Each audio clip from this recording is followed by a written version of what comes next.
Au XVIe siècle, l'Église catholique traverse une période de profond renouvellement spirituel après les divisions causées par la réforme protestante. À Rome, plusieurs saints cherchent à raviver la foi, la charité et la vie chrétienne du peuple. C'est dans ce contexte qu'apparaît Philippe Néri, un homme dont la joie, l'humilité et la bonté transformeront profondément la ville de Rome et de nombreuses vies. Philippe naît à Florence en 1515 dans une famille chrétienne. Dès son enfance, il possède un caractère joyeux, chaleureux et profondément attiré par la prière. Encore jeune adulte, Philippe quitte Florence pour se rendre à Rome. Là, il mène d'abord une vie simple et discrète, travaillant tout en consacrant de longues heures à la prière et à l'étude. Progressivement, il commence à aider les pauvres, les pèlerins et les malades. Son attitude accueillante attire rapidement de nombreuses personnes qui cherchent conseil et réconfort spirituel. Philippe développe une spiritualité profondément centrée sur l'amour de Dieu et la joie chrétienne.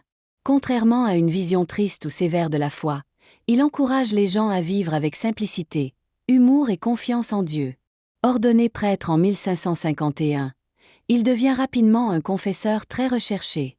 Il passe de longues heures à écouter les personnes et à les guider avec patience et bonté. Selon plusieurs témoignages, Philippe vit aussi des expériences mystiques profondes. L'une des plus célèbres raconte qu'il ressent un feu spirituel intense dans son cœur pendant une prière à la Pentecôte. Afin de soutenir la vie spirituelle des fidèles, Philippe fonde la congrégation de l'Oratoire. Les prêtres de cette communauté vivent ensemble simplement, sans vœux religieux traditionnels, tout en se consacrant à la prière, à la prédication et à l'éducation. Philippe est particulièrement apprécié des jeunes. Il organise des rencontres spirituelles, des chants, des discussions et des pèlerinages afin de rapprocher les personnes de Dieu dans un climat de joie et de confiance. Malgré sa renommée grandissante, Philippe reste profondément humble. Il refuse plusieurs honneurs importants dans l'Église et préfère continuer à vivre simplement parmi les gens ordinaires. Après sa mort le 26 mai 1595, sa réputation de sainteté se répand rapidement dans toute l'Italie. Il est canonisé en 1622 par le pape Grégoire XV.